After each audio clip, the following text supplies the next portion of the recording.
cất tình lệ cơ khu dạ là dòng hông bầy đình để hình na thu về dinh đình in này mang cha y cơ khu dạ na để hình na thu kỳ gia dinh hèn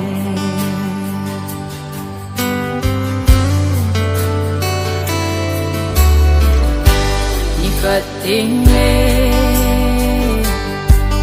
cất chỉ thấy lâu la hùng hùng đình hòa hùng trên tiên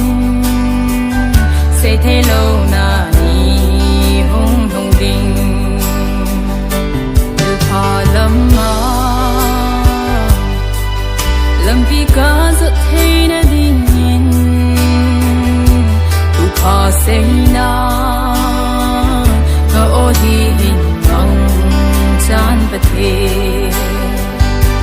ô cao bát thế cả hình khu chi đa ni khu sinh đa ne hiểu dinh in hát tâm pia chỉ ta dòng lệ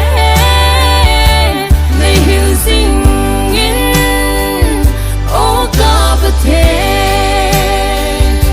ne hiểu dinh ô ca pa ca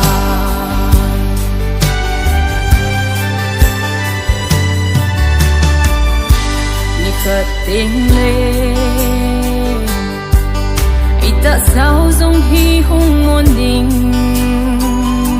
hát cất tình lệ igu i chang dòng kỳ thầm đình hát trong cha bầu in khu ý này lại